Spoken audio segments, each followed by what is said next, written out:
ఇప్పుడే జీ5 app download చేయండి. చూడండి మీ ఫేవరెట్ టీవీ షోస్ ఎప్పుడైనా ఎక్కడైనా. మీరు నాకు అవసరం లేదు, వెళ్ళిపోండి.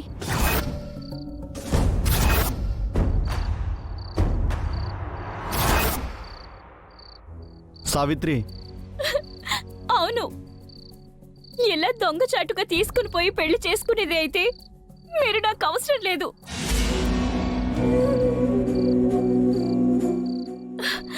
చిన్నప్పటి నుంచి మా అందరి కోసం రెక్కలు ముక్కలు చేసుకుని కష్టపడుతుందండి మా క్రాంతి. మా కళ్ళల్లో ఆనందం చూస్తే చాలని బ్రతుకుతుంది. అలాంటి క్రాంతిని మోసం చేసి మీతో రమ్మంటారా? మా అమ్మ పిచ్చిది. చిన్నప్పుడే మా నాన్న చనిపోతే మా ముగ్గురి మీదే ప్రాణాలు పెట్టుకుని బ్రతుకుతుందండి. ఆవిడ్ని మోసం చేసి మీతో రమ్మంటారా? రెండు కుటుంబాలు ఒప్పుకుని పెళ్లి చేస్తేనే మనం సుఖంగా ఉంటాం. లేదు అని కేవలం మన సుఖం కోసమే పారిపోతే నా తర్వాతున్న నా ఇద్దరి చెల్లెల పరిస్థితి ఏంటి? వాళ్ళకి పెళ్లిళ్ళవుతాయా? నేను చేసిన తప్పుకి వాళ్ళు శిక్ష అనుభవించాలా? అది కాదు సావిత్రి, ఇక్కడే ఉంటే మన ఇద్దరిని ఒకటి కానివ్వరు. అప్పుడు చచ్చిపోదామండి.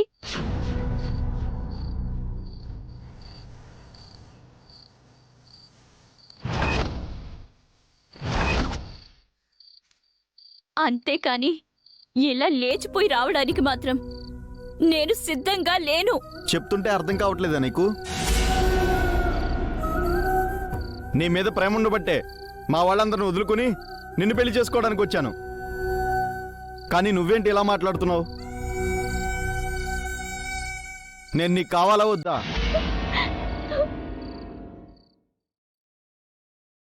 కావాలి. నిజంగా నన్ను ప్రేమిస్తున్నావు కదా? అయితే మాట్లాడకుండా బండెక్కు.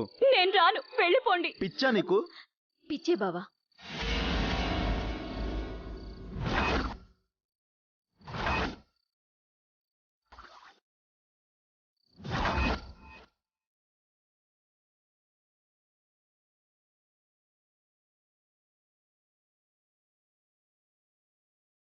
నువ్వంటున్నట్టు మా అక్కకి పిచ్చే. దానికి నువ్వంటే ఎంత పిచ్చో మేమంటే కూడా అంతే పిచ్చి.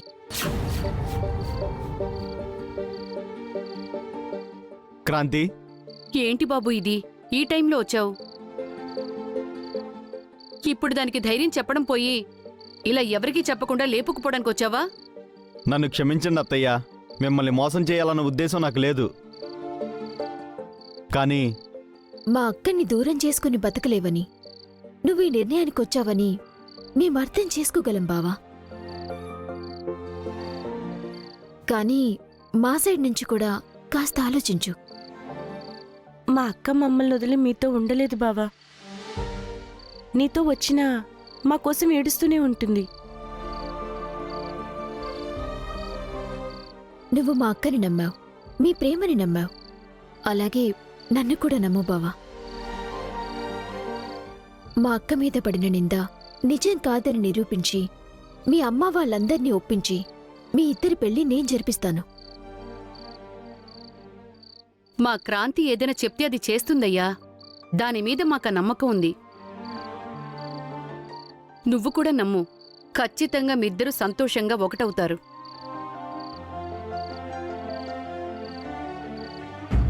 సరే అత్తయ్య గారు, ఒక రాంగు నిర్ణయంతో వచ్చి సావిత్రిని బాధపెట్టి మీ అందరినీ బాధపెట్టినందుకు నన్ను క్షమించండి.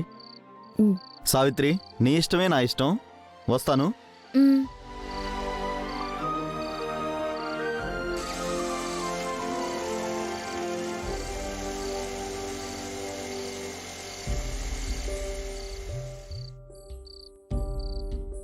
క్రాంతి, అక్క, మా కోసం ప్రేమించిన వారిని కూడా వదిలేసుకుంటావు నువ్వు? పిచ్చిదానా, ఏడవకు. మీ ఇద్దరికి పెళ్లి జరిగి తీరుతుంది. నేను జరిపిస్తాను.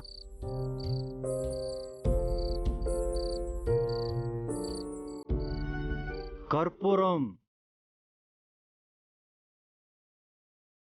ఆవిడ వెలిగించే కర్పూరం కాదు.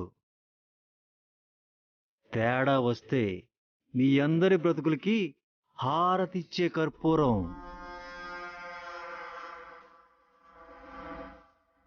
ఈ ఏరియా నాదే. ఇక్కడ వినాయక చవితి చేస్తే నేనే చెయ్యాలి. అవును, ఇక్కడ పందిరి వెయ్యాలన్నా, విగ్రహం పెట్టాలన్నా, హుండీని కొట్టేయాలన్నా అన్నీ మా పెద్దమే. రే అదే హుండీ పెట్టాలన్నా మా పెద్దమ్మే.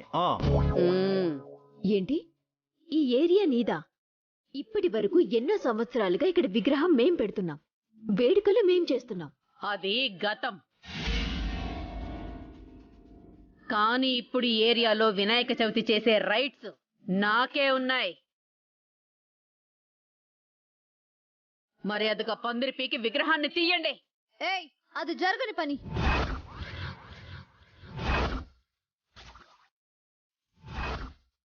రే చూస్తారేంట్రా, విగ్రహాన్ని తీయండి. రేయ్, ఏంట్రా గొడవకొచ్చారా? రండి చూసుకుందాం.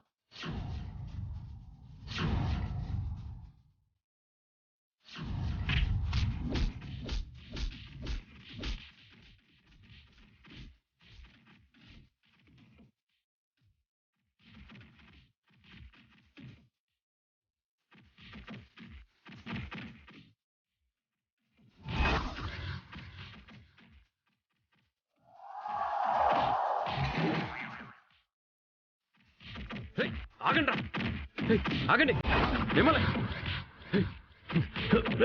ఆపండి. మీకు చేతులెత్తి దండం పెడుతున్నాను. వెళ్ళండి, మీరు వెళ్ళండి.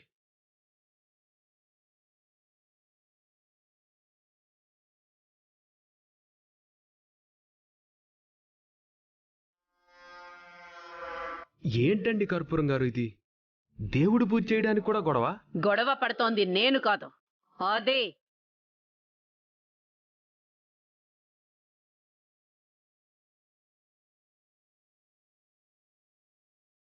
నిన్ను ఎక్కడో చూసినట్టుంది.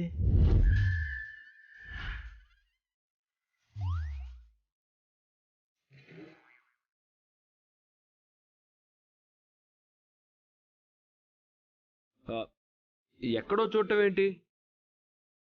ఎప్పుడూ చూస్తూనే ఉంటావుగా. ఈరోజు పండగ కాబట్టి ఫ్రెష్గా షేవ్ చేసుకొని వచ్చాను. ఆయన నాకు బాబుగారు, పూజకి బావగారు, క్రాంతికేమో అదన్నమాట.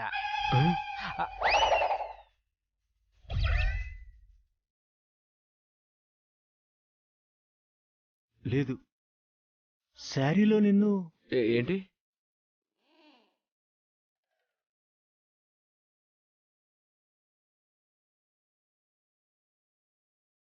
జీ5 యాప్ డౌన్లోడ్ చేసి అన్ని ఎపిసోడ్స్ పూర్తి ఉచితంగా చూడండి.